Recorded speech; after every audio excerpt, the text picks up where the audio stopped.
Voilà. Alors, petite introduction. Donc, est-ce que vous connaissez, je vois qu'il y a des jeunes, c'est bien, ça tombe bien pour ma question, le point commun entre Astérix, Emmanuel Macron, le dieu grec Poséidon et moi-même? Alors, je sais que présenté comme ça, vous allez dire, il commence bien, le Fabien. Ça part mal. Je sais. Le point commun donc entre moi, un héros de BD, le président et le dieu mythologique de la mer. Alors, ça fait peut-être prétentieux, mais vous avez sûrement raison. Ceci dit, j'ai quand même un point commun avec tous ces personnages. Et vous, chers amis qui croyez en Jésus-Christ, vous avez aussi un point commun avec toutes ces personnes. Le point commun particulier de tous ces personnages, c'est la possibilité d'obtenir une force ou un pouvoir particulier. Alors Astérix, c'est la force surhumaine, évidemment, avec la potion magique à avaler. Pour M. Macron, c'est de décider du sort de la France, au moyen du suffrage universel. Et pour le dieu grec, Poséidon, issu de la mythologie, c'est de créer des tremblements de terre avec vous savez, le trident qui plante sur le sol. Bon, je pense que maintenant, vous savez un petit peu où je veux en venir. Et évidemment, ce matin, je vais parler du don du Saint-Esprit qui a été promis à tous ceux qui ont accepté de reconnaître Jésus-Christ comme sauveur. Pour conclure cette intro, je vais juste apporter 3 différences notables entre nous et ces personnages. Premier point, c'est que leur force ou leur pouvoir s'impose à eux. Quand Astérix il prend sa potion magique et qu'il met une droite à un Romain, il s'envole le Romain. Il ne peut pas mesurer sa force. Il ne peut pas dire, je vais lui mettre une petite claque, c'est un gentil Romain. Il n'a pas le choix. Sa force s'impose à lui. Comme notre président. Notre président, il ne peut pas se réveiller un matin en disant « Allez, ce matin, c'est grasse mat, il y a un attentat à Paris, il y a le Covid, non, je reste au lit. » Il ne peut pas, il n'a pas le choix. Sa force et son pouvoir s'imposent à lui. Deuxième point, c'est que leur force et leur pouvoir sont limités dans le temps. Que ce soit le temps que la potion n'agisse plus, ou que ce soit que le mandat se finisse. Et enfin, leur force et leur pouvoir sont conditionnés par la possession d'un objet ou d'une arme qu'ils peuvent perdre du coup. Notre force et notre pouvoir ne s'imposent pas à nous. Notre force et notre pouvoir n'est pas limité dans le temps, et notre force et pouvoir est imperdable et inaltérable. Et surtout, notre force et pouvoir n'est pas impersonnel. Si je peux m'exprimer ainsi, le Saint-Esprit est une personne à part entière de la Trinité. Notre force et notre pouvoir, c'est d'avoir la personne de Dieu en nous, à côté de nous. Et ce matin, pour voir un petit peu le contexte de l'annonce du Saint-Esprit, je vous propose de lire Jean chapitre 14, et nous allons lire les versets 15 à 31.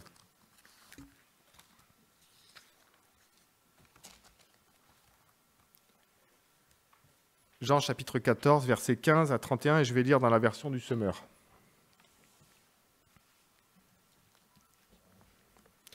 Si vous m'aimez, vous suivrez mes enseignements.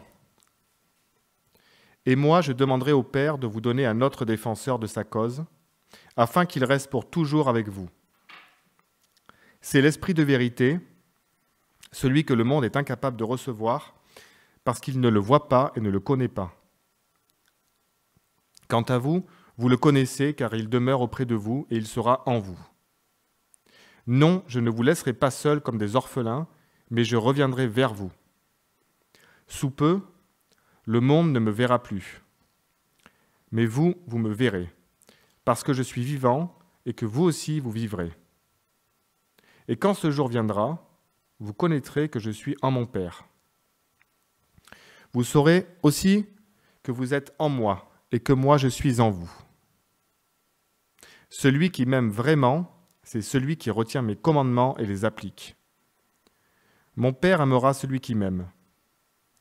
Moi aussi, je lui témoignerai mon amour et je me ferai connaître à lui.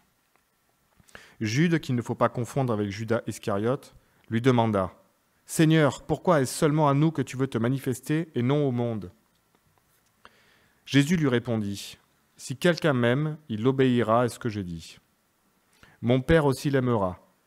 Nous viendrons tous deux à lui et nous établirons notre demeure chez lui. Mais celui qui ne m'aime pas ne met pas mes paroles en pratique.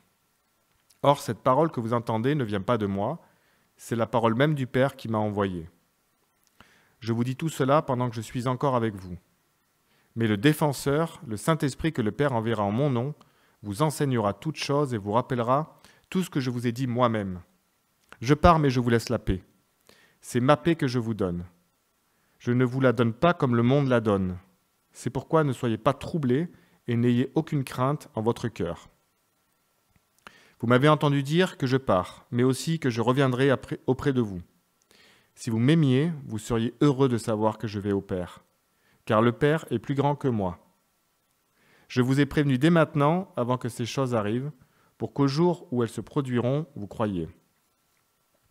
Désormais, je n'aurai plus guère l'occasion de m'entretenir avec vous, car le dominateur de ce monde vient.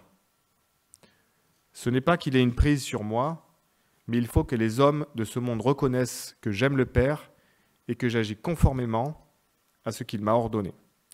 Levez-vous, partons d'ici. Voilà, donc la fin du chapitre 14. Alors, quelques rappels sur le contexte de notre passage. Donc, Jésus est à Jérusalem avec ses disciples pour célébrer la Pâque, et les derniers jours ont été riches en événements. Jésus est rentré tel un roi dans Jérusalem, accueilli par une foule qui criait « Vive le roi d'Israël !» Puis ensuite, on a la scène assez unique dans l'histoire de l'humanité où un roi lave les pieds de ses serviteurs. Et juste avant notre passage, c'est le départ de Judas pour réaliser son funeste projet. Nous avons vu il y a deux semaines, les 3 grandes parties des 14 premiers versets avec Marc-Henri. Nous avions Jésus qui réconforte les disciples sur la suite des événements, Jésus qui rappelle sa mission divine, et enfin Jésus qui rappelle sa nature divine. Et il leur annonce cette phrase choc que nous retrouvons ici sur le mur de notre église, « Je suis le chemin, la vérité et la vie ». Jésus est dans la chambre haute avec ses 11 disciples et il leur livre ses dernières et importantes paroles avant son départ pour le calvaire. Au moment où Jésus prononce ces paroles, nous pouvons imaginer un certain niveau de stress au sein des apôtres. Celui qui a été leur maître et leur guide pendant ces 3 années leur annonce qu'il va devoir partir. Ils ont quitté leur travail, leur famille, leur village pour le suivre. Ils se sont également mis à dos les responsables religieux de l'époque. Et ces derniers avaient beaucoup plus de capacité de nuisance sur ceux qui n'allaient pas dans leur sens qu'aujourd'hui. C'est vrai qu'aujourd'hui, qu'on suive le monde religieux ou pas, on voit qu'il n'y a pas forcément un impact auprès des autres. Par contre, à l'époque, c'était bien différent. Et voilà que Jésus leur annonce qu'il va partir. De plus, dans un endroit où ils ne pourront pas aller. Nous pouvons donc comprendre leurs inquiétudes. Et peut-être qu'en creusant un peu, cette inquiétude était plus concernant leur propre destin qu'en celui de leur maître. Et on peut se poser même nous la question de manière individuelle. Quand un ami ou un patron ou même un membre influent de l'Église annonce son départ, notre réaction de primaire, c'est plus de penser à nous pour la suite qui va nous manquer, plutôt qu'à celui qui part et le bien qu'il va pouvoir en tirer. Jésus, qui les connaît mieux que quiconque, use alors à son habitude de bienveillance et de compassion envers ses amis. Et il leur annonce quelque chose d'unique, quelque chose d'incroyable à venir. Ceux qui l'aiment et qui respecteront ses ordonnances. Et lui, il demandera au Père qu'un autre défenseur prenne son relais après lui. Un défenseur avec une nature identique et des fonctions semblables. Être pour eux sur la terre un guide, un instructeur, un conseiller. Alors il fallait donner un titre à la prédication, c'est pas forcément facile. Bon, j'en ai trouvé un, il vaut ce qu'il vaut.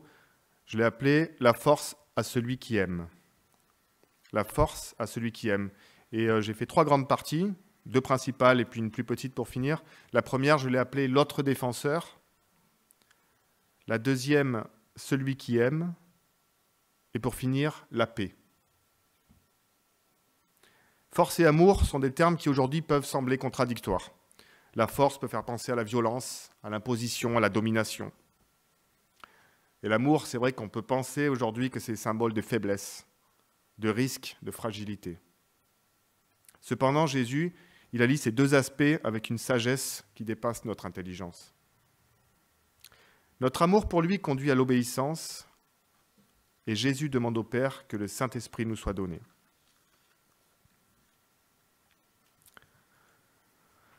Donc cette première partie, l'autre défenseur. Cette partie, elle est bien sûr trop vaste pour être étudiée sur un paragraphe, sur une prédication, sur un ensemble de prédications et même une vie entière. Trop vaste parce que ça concerne un membre à part entière de la Trinité. L'autre défenseur dont parle Jésus, c'est bien sûr le Saint-Esprit, donc Dieu lui-même. Cette partie appliquée au texte n'aura pour moi que simple objectif de rappeler pourquoi Jésus a expliqué à ses disciples que le Saint-Esprit leur serait envoyé et quel serait son but. Et Jésus leur expose une relation fondamentale entre les croyants à lui-même. Eux, ils l'aimeront et ils obéiront à ses commandements. Lui, il demandera au Père qu'un autre défenseur, le Saint-Esprit, leur soit donné. Et la parole ne parle pas de contrepartie ou d'échange, de bons procédés. Elle ne parle pas non plus de « tu m'aimes et moi je fais ça pour toi ». Ce n'est pas du donnant-donnant comme on peut connaître dans la vie en général. La Bible ne dit pas non plus que le don du Saint-Esprit est la récompense accordée à celui qui obéit au commandement du Seigneur. Non, la Bible dit « les vrais disciples du Seigneur l'aimeront et de fait, ils obéiront à ses commandements. Et le Seigneur, de son côté, leur accordera de la part du Père le don de l'Esprit Saint. » Il s'agit donc d'une relation fondamentale entre le croyant et Jésus-Christ.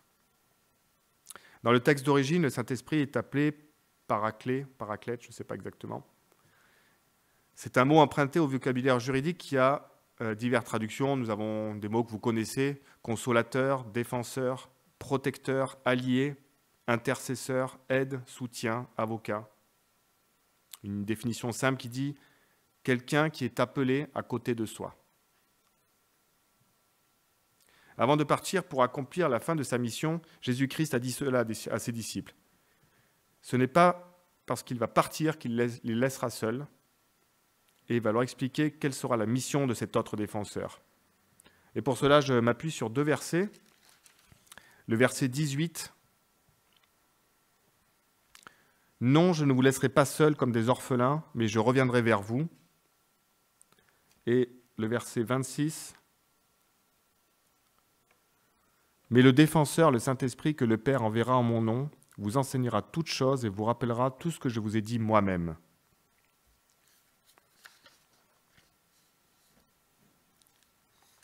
Ce moment d'annonce de la venue prochaine du Saint-Esprit est tout un symbole sur l'amour et la bienveillance de Jésus envers ses apôtres. Sachant qu'il allait mourir prochainement, il aurait pu passer ce temps avec eux à discuter, à échanger sur ce qu'ils ont vécu ensemble, à se rappeler leur joie, leur peine, peut-être même les progrès qu'ils ont faits. Bref, des sujets qui auraient pu permettre à Jésus de penser à autre chose que ce qu'il attendait dans les jours à venir. Non, Jésus profite de ces derniers instants avec ses amis pour continuer à les instruire et surtout à les encourager sur ce qui va se passer après. Et on voit bien que les apôtres, ils ne sont pas du tout prêts à ce qui va arriver. Dans les versets que nous a partagé Marc-Henri il y a 2 semaines, il y avait Thomas qui, au verset 5, qui demandait où est-ce qu'il va. Au verset 8, Philippe qui demande à voir le Père. Et là, nous avons Jude qui demande pourquoi est-ce seulement à eux que Dieu veut se manifester. Mais Jésus sait que quelques jours plus tard, ses amis vont passer par des moments de grande anxiété, des moments de doute où leur maître ne sera plus avec eux. Il leur dit de manière très claire « Je vous ne laisserai pas comme des orphelins ». Cette annonce est forte et les mots employés également. La Bible emploie toujours des mots bien précis. Orphelin signifie n'avoir ni père ni mère. Ne pas être orphelin signifie avoir un père ou une mère. Et dans le sens de Jésus, c'est la venue de l'Esprit de Dieu, l'Esprit du Père qui fera qu'ils ne seront pas orphelins malgré le départ de Jésus. Ensuite, Jésus explique les 2 grandes missions de l'Esprit Saint qui leur sera donnée. Il vous enseignera toutes choses, et il vous rappellera tout ce que je vous ai dit moi-même. Et ces phrases m'ont interrogé parce que il vous rappellera tout ce que je vous ai dit moi-même, mais c'est la phrase « Il vous enseignera toute chose » qui m'a un petit peu amené à réfléchir et me poser la question « Qu'est-ce que voulait dire cette phrase ?» Et en fait, ces deux grandes missions du Saint-Esprit se complètent. Une fois Jésus glorifié, le Saint-Esprit aura pour tâche de rappeler aux disciples les enseignements de Jésus. Et dans la situation nouvelle donc, qui va suivre la résurrection de Jésus, elle va les aider à saisir la portée et la signification de ce que Jésus avait dit. Dans ce même évangile de Jean, il est fait mention de choses que se souvinrent et comprirent les disciples après la résurrection de Jésus. Nous pouvons prendre par exemple Jésus qui reconstruit le temple en 3 jours, ou encore verset 16 du chapitre 12, qui fait suite à l'entrée triomphante de Jésus. Sur le moment, ses disciples ne comprirent pas ce qui se passait, mais quand Jésus fut entré dans sa gloire, ils se souvinrent que ces choses avaient été écrites à son sujet et qu'elles lui étaient arrivées. Du coup, dans ce contexte, la mission du Saint-Esprit n'est pas d'apporter une nouvelle révélation, mais de donner la pleine mesure de la révélation apportée par Jésus lui-même. Du coup, je me suis posé la question, en dehors de comprendre pourquoi Jésus a prononcé ces paroles, qui sont, voilà, dans ce contexte, appliquées à ses disciples, qu'est-ce que peut nous apporter aujourd'hui ce texte et ces lignes sur l'annonce du Saint-Esprit?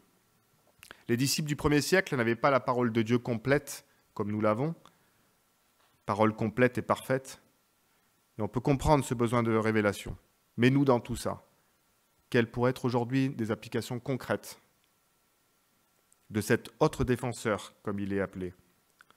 Alors, pour y répondre en partie seulement, j'ai choisi de prendre certains des termes de traduction affiliés donc au Saint-Esprit, pour voir quel était l'impact chez nous. Intercesseur. Le Saint-Esprit est un intercesseur et nous pouvons lire en Romains 8, verset 26. De même, l'Esprit vient nous aider dans notre faiblesse. En effet, nous ne savons pas prier comme il faut, mais l'Esprit lui-même intercède en gémissant d'une manière inexprimable. Et Dieu qui scrute les cœurs sait ce vers quoi tend l'Esprit, car c'est en accord avec Dieu qu'il intercède pour ceux qui appartiennent à Dieu. C'est un protecteur.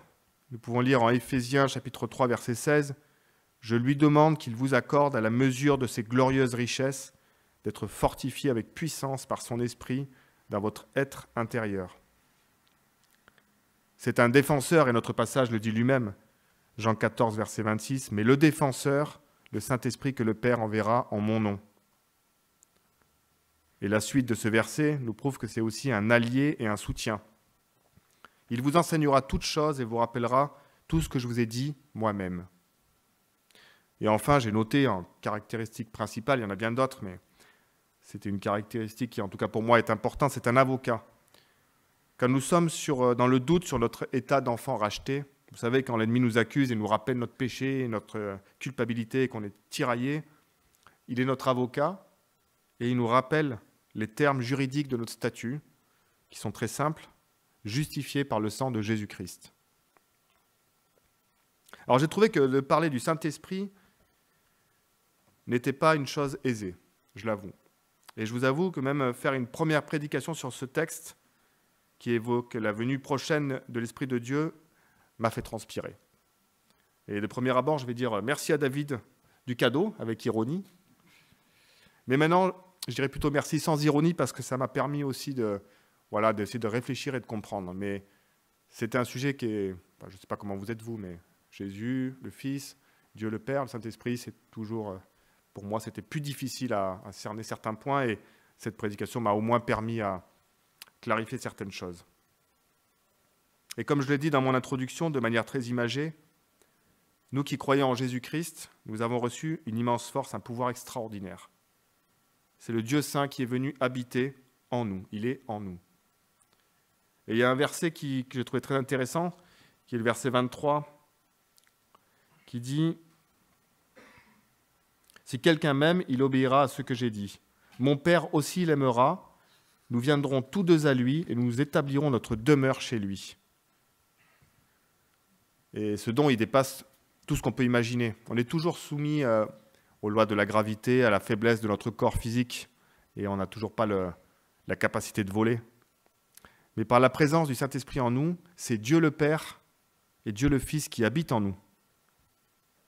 Ce n'est pas Dieu qui met dans notre cœur un don, une force particulière pour aimer les autres. Ce n'est pas non plus Dieu qui renforce notre capacité à être courageux face aux épreuves de la vie. Non, c'est Dieu lui-même qui vient s'installer chez nous. Il a pris ses valises, il a fait le chemin, il s'est installé chez nous et il ne partira plus. J'y suis, j'y reste. L'Esprit de Dieu a été envoyé à nos côtés pour nous aider, nous guider, nous conseiller jusqu'à la fin de notre vie. Et pour finir cette première partie sur l'autre défenseur, je voulais juste rappeler 2 points qui m'ont fait réfléchir et qui sont des choses qui nous appartiennent dans notre quotidien et dans nos décisions. La première, c'est « Par mes propres forces, je ne peux pas grand-chose. Mais avec l'Esprit du Dieu vivant avec moi, je peux tout. La seule limite qu'il possède, c'est celle que je veux bien lui donner, moi. Notre Dieu étant par essence un Dieu d'amour, il ne s'impose pas à nous. Il est présent, il est disponible. Il veut agir, mais encore faut-il lui laisser la possibilité d'agir. Ce n'est pas une potion magique qui agit sur ordonnance ou un artefact qu'on peut agiter au besoin. Si nous pensons que sa capacité est limitée, on ne peut pas lui permettre d'agir pleinement. Et le deuxième point, c'est quand je suis tenté par le péché, ai-je bien conscience que je vais attrister l'Esprit de Dieu Tout-Puissant qui est en moi? Moi, il m'arrive de pécher, de lever les yeux au ciel, de dire « Je sais, Seigneur, ce n'est pas terrible ce que j'ai fait, je sais. » Mais le fait de lever les yeux au ciel, je me rends compte que je place Dieu en haut, loin, moi je suis en bas. Je sais qu'il me voit, mais il y a une certaine distance. Et j'oublie que en fait, le Saint-Esprit est en moi. Il n'est pas là-haut, très loin, il est à l'intérieur de moi. Et je me dis, est-ce que j'ai envie d'attrister ce protecteur, ce conseiller, cet allié? Je sais que je ne pourrais pas éviter le péché jusqu'à la fin de ma vie. Mais la préparation de cette prédication m'a fait essayer de prendre conscience, de me dire, à chaque fois que je suis tenté, et que j'ai encore le choix de dire oui ou non, que je me rappelle qu'il n'est pas là-haut, qu'il est juste là, et que je vais attrister celui qui me protège, qui est là. Et ça n'a pas le même impact. Et j'ai pris un petit exemple très simple. Est-ce que je dis le même gros mot quand il y a mon père avec qui je mange en tête à tête, quand il n'est pas là? Eh ben non. Quand il y a mon père qui est à côté de moi, je ne dis pas de gros mots parce que je n'ai pas envie de l'offenser ou je n'ai pas envie qu'il ne soit pas fier de moi. Est-ce que je vais raconter de la même manière une histoire quand il y a mon épouse qui est à côté, quand elle n'est pas là? En général, non. Parce que quand elle n'est pas là, je brode un petit peu, que ce soit plus joli et intéressant. Si elle est là, je me dis, bon. Et je me dis, je fais ça avec mon père, mon épouse. Dieu, c'est pareil finalement. À chaque fois que j'ai le péché qui est là à ma porte, je vais essayer de prendre la décision de réfléchir, de dire, il est là, tu vas l'attrister. Est-ce que c'est ça que tu veux? Voilà les deux points, je dirais, pratiques de cette première partie sur l'autre défenseur. La deuxième partie, je l'ai nommée « Celui qui aime ». Et dans ces quelques versets, Jésus affirme à 3 reprises que celui qui l'aime, c'est celui qui obéit à ses commandements. Et il appuie encore son propos par l'opposé. Celui qui ne l'aime pas n'obéit pas à ses commandements. Et je vais vous les lire, donc le verset 15, 21, 23 et 24. Verset 15, « Si vous m'aimez, vous suivrez mes enseignements. » Verset 21, « Celui qui m'aime vraiment, c'est celui qui retient mes commandements et les applique. »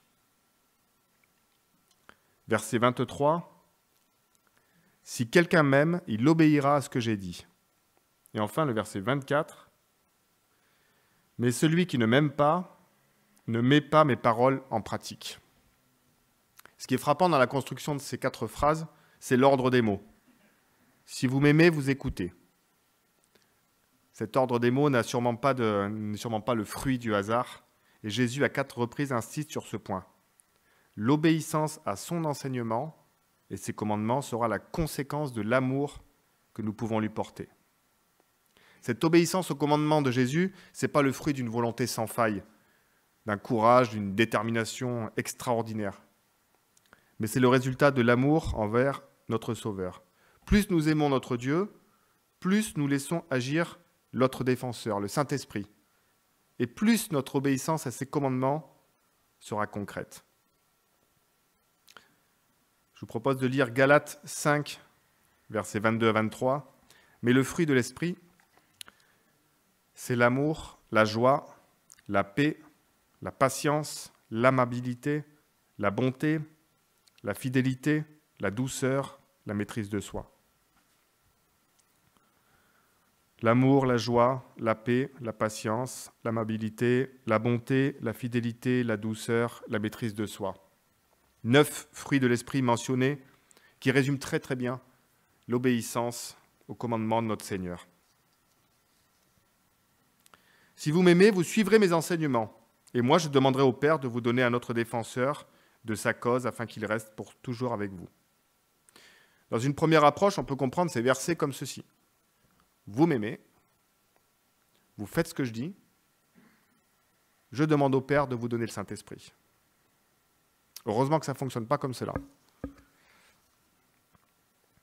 Obéir au commandement de Jésus sans le Saint-Esprit, c'est juste une lutte acharnée et épuisante de suivre un ensemble de règles. Et comme je l'ai dit précédemment, c'est une relation fondamentale, une relation. Nous aimons Jésus pour ce qu'il a fait pour nous. L'Esprit Saint nous est donné par le Père sur la demande du Fils. Et la question qui s'impose finalement, c'est comment aimer plus Jésus ? Et l'amour est quand même un aspect assez incroyable et fou, imaginé par notre Créateur. L'amour, comme le dit Paul dans le premier livre aux Corinthiens, il est patient, il est plein de bonté.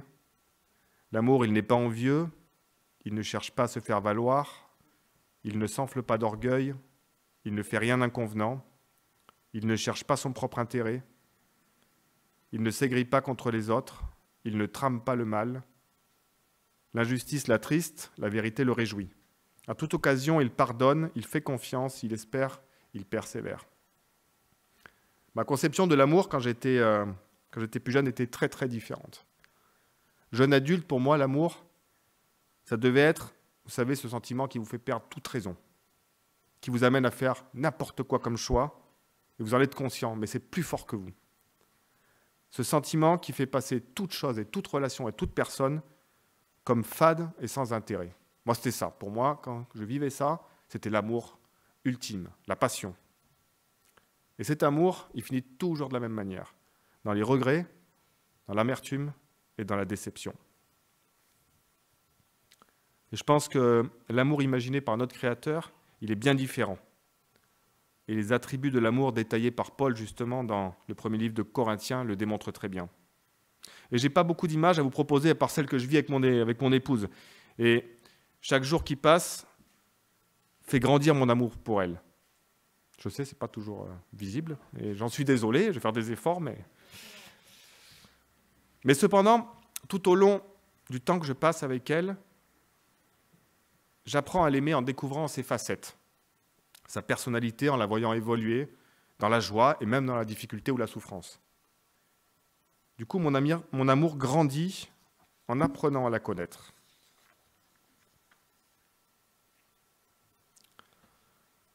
Quelle application pour nous dans notre vie, le fait d'aimer Jésus pour obéir à ses commandements?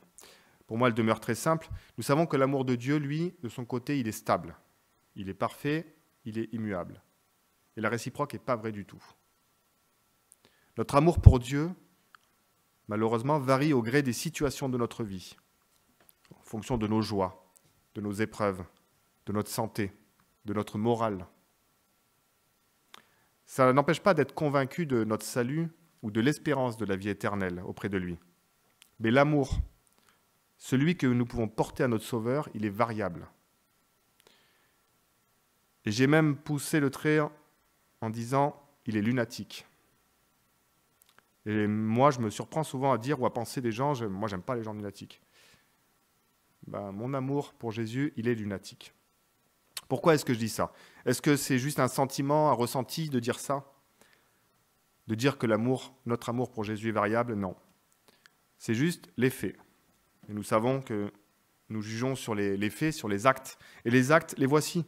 Je ne suis pas les commandements de Jésus avec la même assiduité tout au long de ma vie.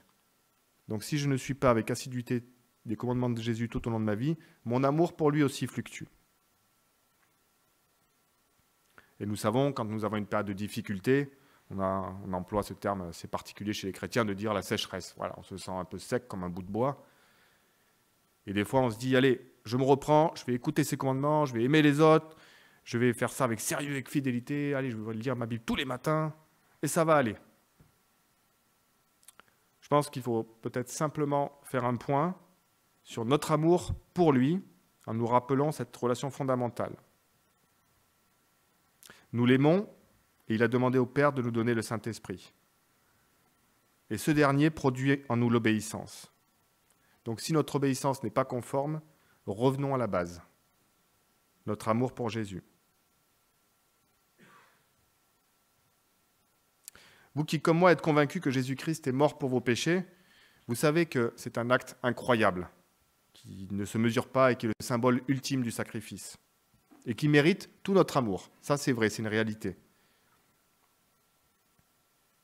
Mais je vais vous confier quelque chose, il m'arrive souvent de culpabiliser sur mon amour envers Jésus, que je ne trouve pas à la hauteur de ses actes. Je sais qu'il ne pourra jamais être à la hauteur de ce qu'il a fait. Mais quand même, je me pose des questions toutes simples. Est-ce que vraiment j'aime Jésus plus que mon épouse? Est-ce que vraiment j'aime Jésus plus que mes enfants? Et un chant, souvent me reprend, et j'arrive même pas à chanter les paroles. Ces paroles-là, j'arrête de chanter parce que je me dis, c'est pas honnête ce que je dis. Vous savez, ce chant qui dit, heureusement qu'on ne l'a pas chanté ce matin, mais ce chant qui dit « Et mes mots sont bien trop petits pour dire tout l'amour que j'ai pour toi. » Vraiment, Fabien, ton amour pour Jésus il est tellement extraordinaire que tu ne trouves pas les mots? Est-ce que c'est ça que tu vis dans ton cœur? Très honnêtement, je ne peux pas le dire.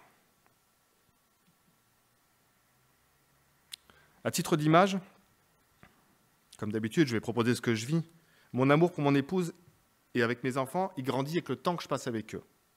Il ne grandit pas tout seul, ce n'est pas possible.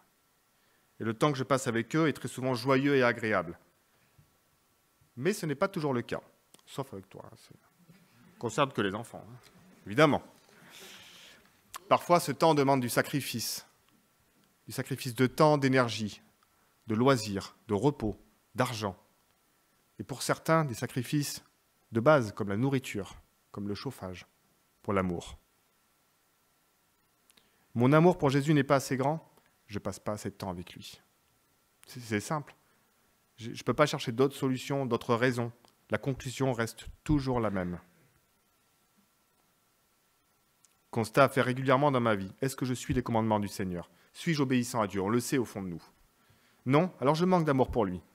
Pourquoi? Parce que je ne passe pas assez de temps avec lui pour le connaître. Et il m'appartient alors de revoir mes priorités, pour passer plus de temps avec lui, pour faire grandir mon amour, et ainsi obéir à ses commandements grâce à l'action de son esprit en moi.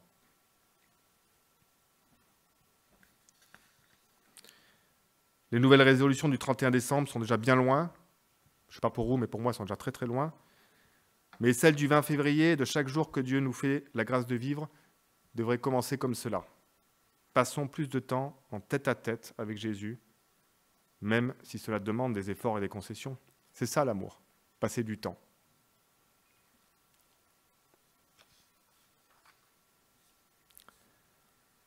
En troisième partie, j'ai nommé la paix de Dieu. Et j'ai souhaité revenir sur la paix que Jésus nous donne, la paix qu'il a laissée à ses disciples. Cette paix qui est différente du monde, qui est si différente du monde que Jésus a jugé utile de le souligner. Jésus, il n'a pas passé son temps sur terre à dire qu'il ne faisait pas les choses comme le monde. Il l'a dit à certains moments, dans certains contextes. Et ici, nous voyons qu'il le précise. Je ne donne pas la paix comme le monde la donne. Alors en quoi la paix de Dieu est-elle si différente que la paix peut nous donner le monde? Revenons à une chose toute simple. Qu'est-ce que la paix? La paix, par définition, c'est un rapport calme entre personnes. C'est marrant, c'est un des premiers points qui m'a surpris. Dans toutes les définitions de la paix, il n'y a jamais le mot amour. En fait, c'est juste un rapport calme. Un rapport entre personnes qui ne sont pas en conflit. La paix est un concept qui désigne un état de calme ou de tranquillité, ainsi que l'absence de perturbation, de guerre et de conflit. Et le verset clé de ce passage sur la paix de Dieu, c'est Jean 14, verset 27.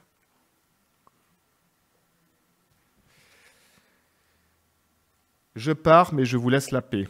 C'est ma paix que je vous donne. Je ne vous la donne pas comme le monde la donne.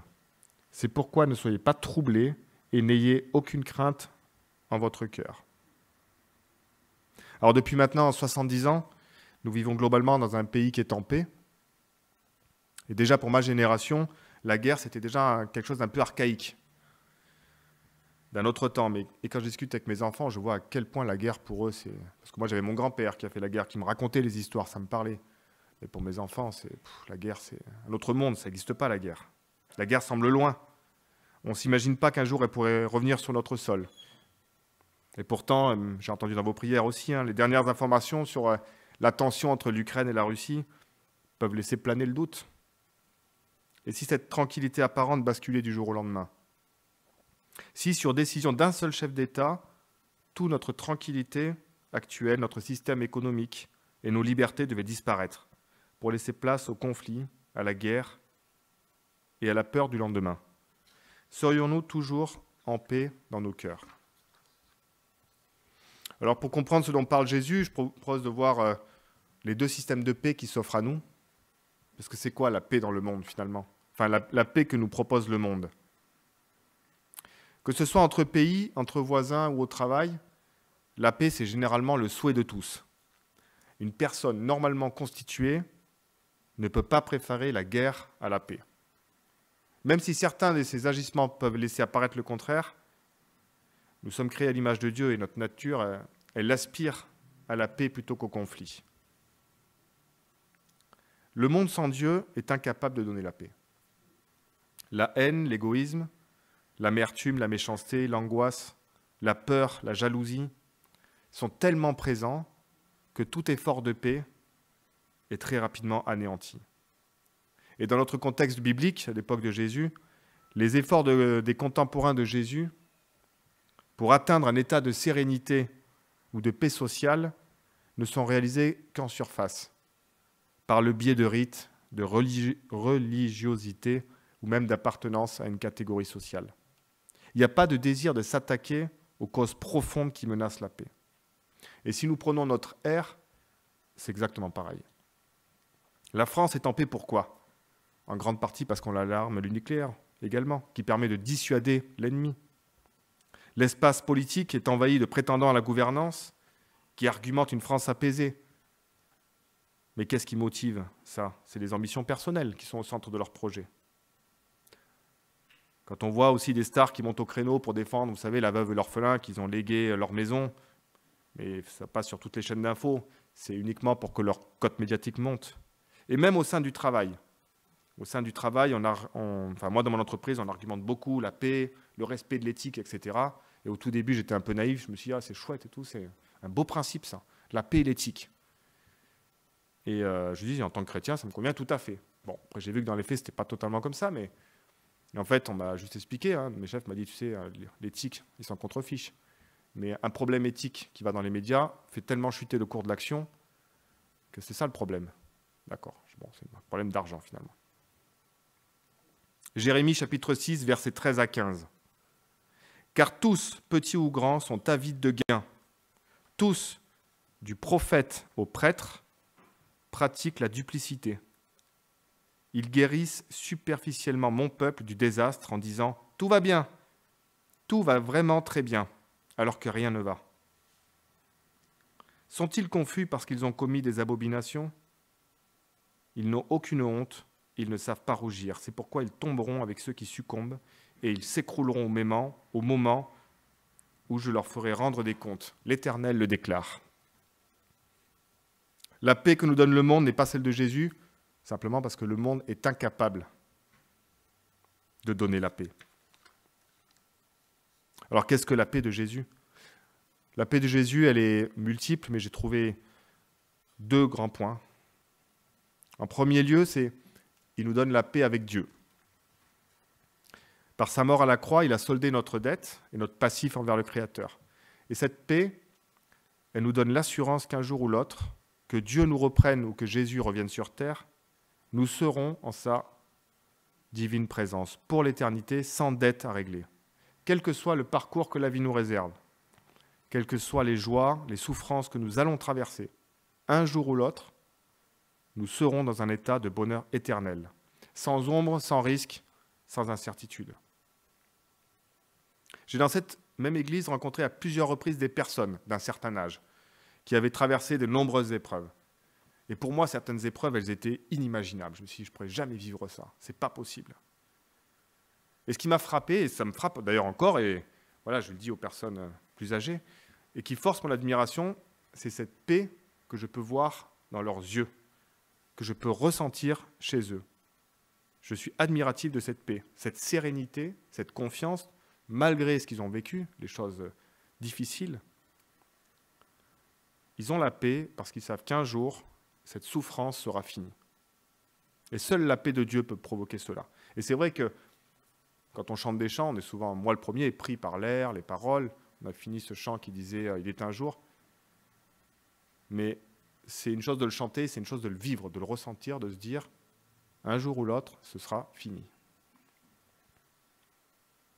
Et en deuxième point, Jésus nous donne sa paix, mais concrètement, ce n'est pas juste de l'espérance, parce que là, on parle de l'espérance finalement. Cette paix, ce deuxième point, c'est la présence de Dieu au fond de nous, par son Saint-Esprit. La vie est incertaine, elle est imprévue, elle est dangereuse, mais Dieu est avec nous. Et pour finir cette partie, je vais faire une petite image, voilà, qui me fait un peu sourire. Alors, ça parlera peut-être plus aux jeunes qu'aux anciens. Mon fils, il veut que je dise les anciens.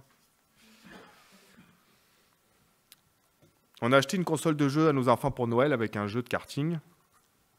Et dans ce jeu, j'avoue que c'est plaisant, il n'est pas très chrétien. Plus on fait des coups tordus, plus c'est drôle, c'est vrai. Ça reste un jeu rigolo. Il faut faire plein de coups tordus à ses adversaires. Vous pouvez gagner des armes, vous pouvez gagner des systèmes de défense. Et une des défenses préférées de mes enfants, je n'ai pas trop compris pourquoi, c'est l'étoile. Quand vous avez l'étoile, ça ne vous garantit pas que vous allez finir premier. Vous n'allez pas conduire mieux sur le chemin, sur la route, mais par contre, vous êtes protégé.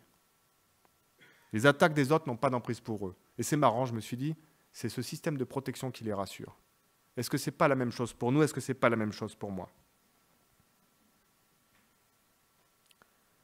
Jésus est parti, mais il nous a laissé sa paix. La présence de l'Esprit de Dieu en nous, à côté de nous, pour nous accompagner et nous protéger tout au long de notre vie. Voilà, en conclusion, je voulais juste vous rappeler ces derniers enseignements de Jésus dans ce chapitre 14. 3 grands points que j'ai remarqués dans ces quelques versets. Jésus a demandé au Père que le Saint-Esprit nous soit donné pour qu'il reste toujours avec nous et que nous ne soyons pas orphelins. Nous ne sommes pas n'importe qui. Nous qui croyons en lui, nous avons la glorieuse présence de Dieu en nous. Si vous m'aimez, vous suivrez mes commandements. Gardons en tête que c'est notre amour pour lui qui fera aussi le degré de notre obéissance à ses commandements. Et notre amour découlera du temps que l'on passera en sa présence. Et enfin, Jésus nous a laissé sa paix. Cette paix qui nous assure qu'un jour, toute souffrance sera caduque et que la joie sera complète. Et cette paix, il nous l'a également laissée par le don du Saint-Esprit qui nous accompagnera jusqu'au bout.